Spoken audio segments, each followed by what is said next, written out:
What is up, guys? It's James from Cop Logic. Welcome back to the channel. It is your match preview for Bournemouth versus Liverpool. We're in the green because we are away from home. It's match day 21 of 38 in the Premier League. It will be at the Vitality Stadium. It's a 4:30 p.m. kickoff, and we're going to dive into all the specifics right now. Before we get started, don't forget, guys, make sure to like the video if you can. It really helps us out. And subscribe to the channel if you're not subscribed already for all your transfer talks and content throughout the season. So, as you probably know by now, I like to start taking a look at some stats, and we start with Bournemouth since they are at home. Bournemouth have lost 8 of their last 9 meetings with Liverpool, which, you know, on the face of it is a great stat, and it puts us in great stead ahead of this game. Though that last win did come at home for them last season in this same exact fixture. I believe it was a 1-0 win for Bournemouth, but, you know, we weren't great last season, and we are a much better and much stronger side this season, so I wouldn't hold too much weight over that. In terms of Bournemouth's current form, because I always think that's more important, we want to know the team we're facing right now.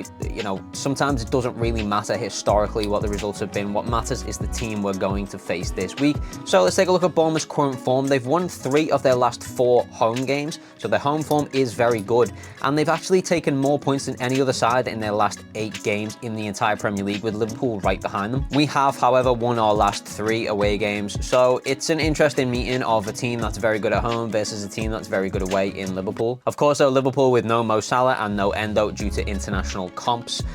Just on that, actually, Salah is currently injured. If you didn't see it, I'm sure you probably already know by now, but Salah is currently injured, picked up an injury away with Egypt. Seems to be a hamstring injury, but they have said it doesn't look like it's serious. They're yet to do scans and stuff like that, but he is up and about and walking, so hopefully it's just a couple of weeks out. You know, the worry is that Salah will want to play. I've seen a lot of people talking about, they've seen his reaction after the injury, and it looks like it's going to be a bad one because you could tell by his face. I think it's more likely that he's upset that he's not going to be able to play for his country. Salah wants to play for Egypt. People need to understand that. He's not looking for a quick route out back to Liverpool. He wants to be there. He wants to play for Egypt. He's upset because he was getting taken off due to injury, and he wants to help his country progress in the tournament. So don't read into his reaction at all. I think, hopefully, fingers crossed, the injury is just a small one. It's not serious, and he will be back in action in a couple of weeks. Of course, though, Mo is not the only injury. We're still missing many key players due to injury, but there is some good news. Jurgen Klopp in the press conference today mentioned that Trent, Szoboszlai, Robbo could all be back for the Fulham game next Wednesday, which is huge. We're definitely going to need them, with that being a semi-final, and it's the away leg, but there's no chance of any of them playing this weekend on top of the other already injuries that we know about. So yeah, we are having a bit of an injury crisis, can't lie about that, especially at the back with both fullbacks missing, Simicast as well. It's tough for sure.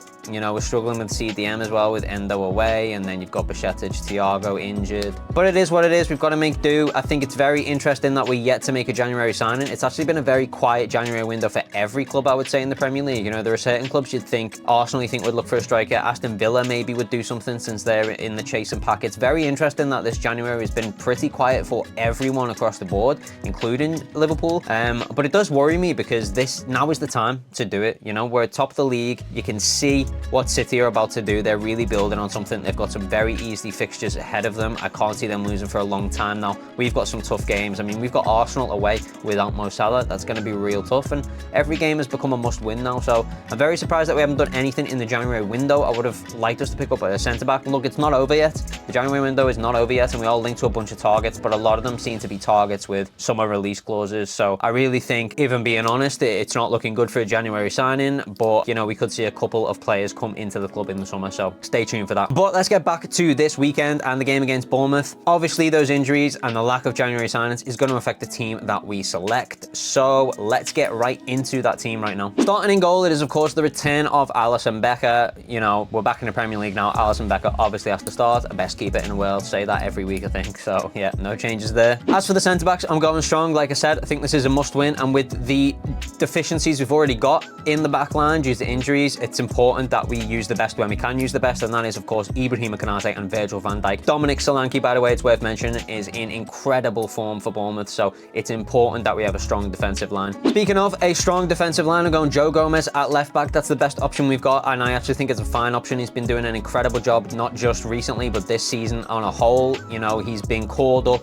to play in positions that he's potentially unfamiliar with. He is a centre-back, and he's been playing full-back pretty much much all this season, whether it be right back or whether it be left back, and he's doing a fine job, and it feels like that goal is loading. So big shout out to Joe Gomez, doing amazing things, really stepped up when we've needed him. So Joe Gomez at left back, and then that brings us on to our right back, where we're going to have to go Connor Bradley. Now, it seems unfortunate because, of course, Trent Alexander-Arnold is going to be a massive miss. I thought he was a very obviously massive miss against Fulham, and he is going to be a big miss against Bournemouth. You know, they're a team that like to press, and Trent would have been key for Bournemouth with the way that he can cut through a press with those, you know, incredible long balls and switching the play that he is able to do. Now, I don't have any issues with Connor Bradley. I think he's been really, really strong when he's played, but of course he doesn't offer what Trent offers. Not many fullbacks do. We're going to be looking to the likes of Joe Gomez and Virgil van Dijk, who both got that ability with those long balls on them, but I think there's going to be a heavy reliance on them to stay defensively solid. Listen, they're very experienced players and they're definitely up to the challenge. In defensive midfield, we don't have any other option other than Alexis McAllister, but you know what, if you actually take a look at his stats for this season, he's doing a fine job at CDM. You know, a lot of people think that he's prone to mistakes and whatever, but he's actually not. He's actually doing a really fine job. It's just, it's not so fluid as you would expect from, you know, what we see from the likes of Wataru Endo, what we've seen from Fabinho. So like many other players, he is stepping up this season, and he is putting in the performances when we've needed them. So in central midfield, it's interesting. There are a couple of combinations we could go with here. Ryan Gravenberch obviously is an option, but I've gone with Curtis Jones and Harvey Elliott in the central midfield positions, and the reason for that is Ryan Gravenberch had a very poor first half against Fulham.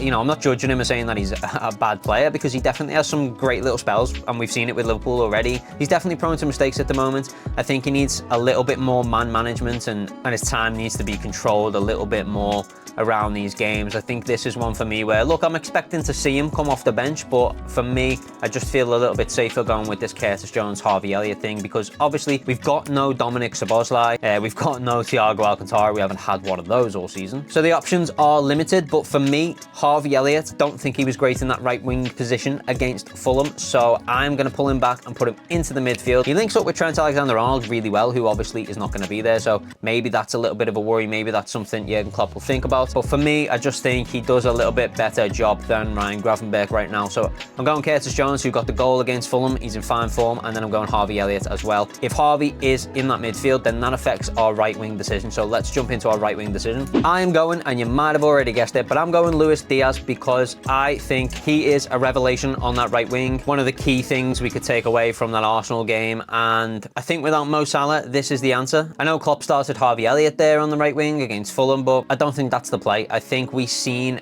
an incredible front three against Arsenal, and it started with Luis Diaz on that right wing. So with that said, moving on to the left wing, I'm going Darwin Nunez. Again, I think Darwin on the left, Diaz on the right. I said this last time. I think that's our answer to football without Mo Salah for now. Darwin on the left, Diaz on the right. Darwin's threat on the left, absolutely massive with the pace there. I think he offers more than Cody Gakpo on the left. Gonna be honest about that.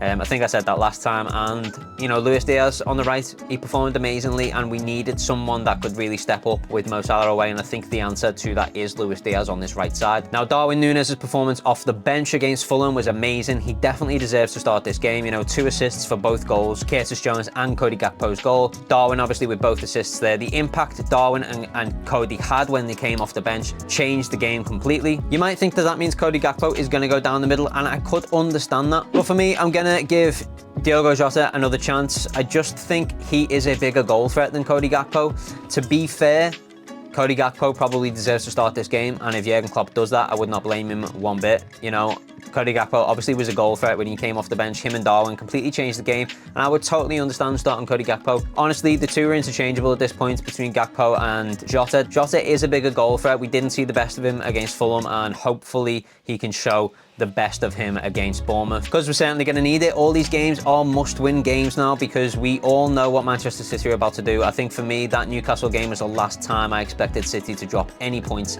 for a while, probably until we meet them at Anfield now. With the run of games they've got coming up, some very easy games for City. I'm not expecting them to drop points, and that means we can't drop points either if we want to stay ahead of them. So every game has become a must-win. It's going to be tough without Mo Salah. It's going to be tough without Wataru Endo. So hopefully Diogo Jota can step up there. In terms of the result, look, the percentages are very promising. Bournemouth at 22%, a draw at 21%, and Liverpool with a 57% win percentage there. You would expect Liverpool to win this game. Liverpool need to win this game if they want to stay top of the league. Dominic Solanke is in amazing form though. I mean, the guy's actually genuinely in the Golden Boot race with 12 goals. He's only 2 behind the league leaders in Mo Salah and Erling Haaland at 14. Now, realistically, do I expect Solanke to be there at the end of the season? No, but that doesn't matter right now. What matters is that he's in fine form. So we're gonna have to keep him quiet. But you know what? I'm backing us to keep him quiet. That is a strong back line. Yes, we might not have Trent Alexander-Arnold, but Connor Bradley at least is solid defensively. You know what? Alisson in goal as well. I'm backing us to keep a clean sheet here, and I'm gonna go Liverpool 2, Bournemouth 0. Get those predictions in, and if you've got any changes to make to the team that I've selected, let me know them as well. I know some people will probably want Cody Gakpo in that team, and I wouldn't blame you. As I said at the start, make sure you give the video a like, subscribe to the channel if you haven't already, and as always, we will see you guys in the next video. Peace.